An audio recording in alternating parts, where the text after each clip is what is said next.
اگلا سوال جو ہے اس کا تعلق خاص طور پر یہ جو مغربی ممالک کی زندگی ہے وہاں پر جو ضرورتیں پڑتی ہیں اس سے متعلقہ ہے۔ پاکستان اور انڈیا میں تو اس طرح کے حالات عام طور پر پیش نہیں آتے۔ یہ ہے گوشت یا حلال گوشت کے متعلق۔ مثلا طارق باعث صاحب کینیڈا سے انہوں نے سوال ہمیں بھجوایا تھا۔ ان کا سوال یہ ہے، جیسا وہ کہتے ہیں کہ بڑے بڑے ڈپارٹمنٹل سٹورز جو ہیں ان ملکوں میں، مغربی ممالک میں، جو ذبح کرتے ہوئے گوشت جو بھی ہو، چکن کا ہو یا دوسرا ہو، اس پر کچھ بھی نہیں پڑتے، بسم اللہ بھی نہیں اور کچھ اور بھی نہیں، تو کیا ان سٹورز سے چکن یا گوشت وغیرہ خریدنا درست ہے؟ اصل میں اس پہ اگر اس مسئلے کو ہم جب دیکھتے ہیں تو حضور صلی اللہ علیہ وسلم کے زمانے میں بھی ایسے بعض مسائل سامنے آتے نظر آتے ہیں۔ چنانچہ بخاری میں حضرت عائشہ رضی اللہ تعالیٰ عنہ کی ایک روایت ہے، وہ فرماتی ہیں کہ حضور کے پاس لوگوں نے حضور کی خدمت میں عرض کیا کہ حضور ہمارے پاس کچھ لوگ باہر سے آتے ہیں جو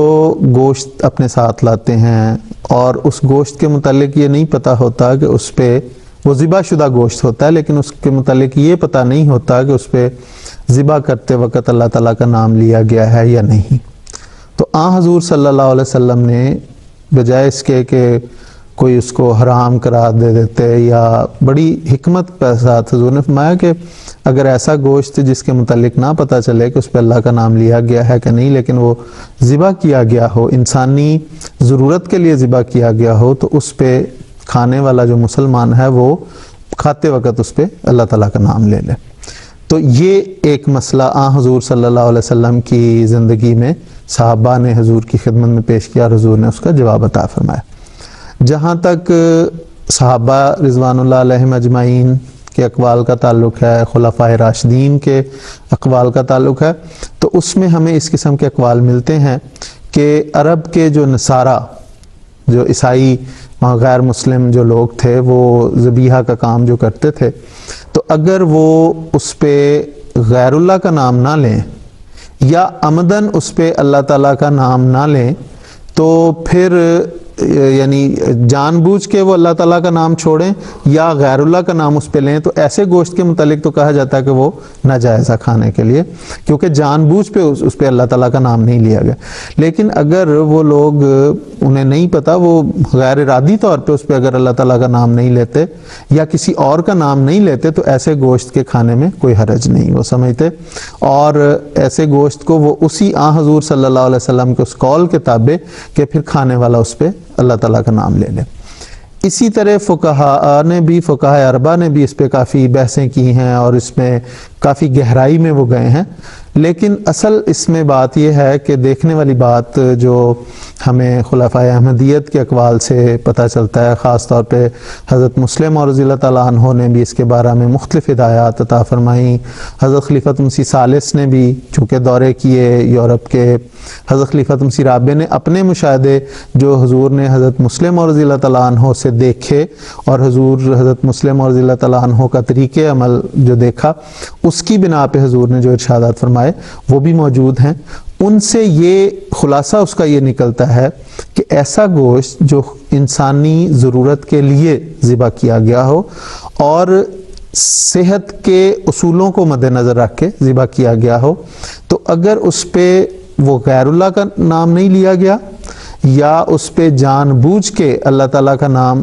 نہیں لیا گیا، یعنی چھوڑا نہیں گیا، تو پھر ایسے گوشت کو کھانے میں کوئی حرج نہیں، لیکن اس کے لیے پھر کھانے والے کا یہ فرض بنتا ہے کہ وہ اس پہ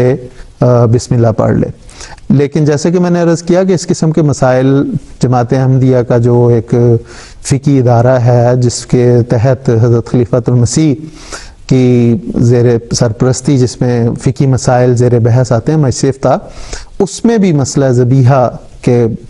زیر بحث آ چکا، اور اس پہ اسی قسم کے فتاویٰ دیے گئے، اور جو حضرت خلیفۃ مسیح نے منظور فرمائے وہ یہی ہیں کہ اس میں یہ ہے کہ یہ ایک لحاظ سے اضطرار کی کیفیت ہے،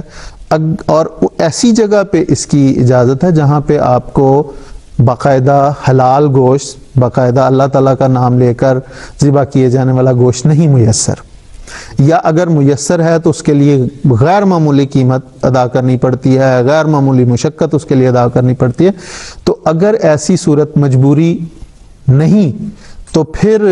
اس گوشت کو جو اللہ تعالیٰ کے باقاعدہ نام لے کر ذبح کیا گیا ہو اس کو استعمال کرنا چاہیے. یہ تو قطعاً منع ہے کہ کسی اور کا نام لیا تو وہ تو کسی بھی طرح سے حرام ہے. تو یہ ہے، میں نے اس کو بڑا اس لیے سٹیپس میں کھول کے بیان کیا ہے کہ ہماری بعض مجبوریاں ایسی جگہوں پہ ہیں، اور ایسے گوشت جو انسانی صحت کے تابع، اصولوں کے تابع ذبح کیا گیا ہو،